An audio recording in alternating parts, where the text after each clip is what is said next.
Bonjour, je suis Lara Lourenço et aujourd'hui on va parler de l'endométriose. Je suis concernée par l'endométriose car ma mère en a été atteinte depuis ses 18 ans. Aujourd'hui, elle n'a plus aucun symptôme, mais c'est vrai que j'ai été liée à cette maladie vu que je l'ai vue évoluer et donc c'est pour ça que je suis attachée à cette cause. Et aujourd'hui on est avec Marina Vaskov. Bonsoir. Bonsoir.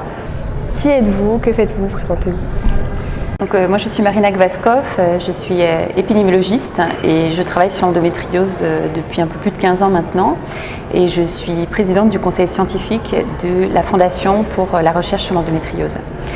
Je coordonne également une cohorte de plus de 10 000 patientes qui s'appelle Compare Endométriose, à laquelle toutes les patientes atteintes d'endométriose ou d'adénomiose peuvent participer. Et le projet vise à suivre ces patientes pendant de nombreuses années pour pouvoir améliorer nos connaissances sur les maladies. Où en est la recherche aujourd'hui en France ? Alors aujourd'hui, la recherche sur l'endométriose, elle est avant tout clinique. Donc c'est-à-dire qu'il y a beaucoup de groupes cliniques qui ont travaillé sur la pathologie pour améliorer ses connaissances en termes de voilà, qu'est-ce qui va traiter la maladie, qu'est-ce qui va améliorer la fertilité des patientes, donc voilà, sur des questions vraiment cliniques. Et il y a assez peu de recherche fondamentale. Et ça, c'est vrai en France, mais c'est vrai également à l'international. On manque actuellement de moyens et de ressources, que ce soit en termes financiers ou humains, pour travailler sur des questions fondamentales sur les causes de la maladie, par exemple. Et donc, justement, aujourd'hui, on espère vraiment que la recherche sur l'endométriose va se développer en France grâce à la Fondation pour la recherche sur l'endométriose. Du coup, c'est vrai que ma maman a été diagnostiquée plutôt jeune, elle en a eu de la chance, mais c'est vrai que quand on voit les témoignages comme ça sur les réseaux sociaux et même en réalité, on voit que les diagnostics prennent beaucoup de temps. Comment ça se fait que les délais soient aussi longs ?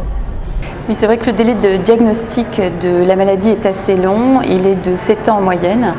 Dans l'étude Compare Endométriose, on a trouvé un délai de diagnostic moyen de 10 ans, donc c'est très long. Et ces délais, ils peuvent s'expliquer par plusieurs choses. Donc déjà parce que la maladie est assez taboue, c'est une maladie qui touche la santé féminine, la santé reproductive, les règles, et notamment la douleur féminine. Donc très souvent, la douleur féminine va être minimisée, que ce soit par les femmes elles-mêmes, par leur famille, leur entourage, par les médecins, que ce soit des médecins généralistes, gynécologues ou d'autres spécialités. Et donc voilà, tout ça aboutit à des délais de diagnostic assez longs malheureusement. Et vraiment l'objectif pour améliorer la prise en charge de la maladie, c'est de réduire les délais de diagnostic de l'endométriose.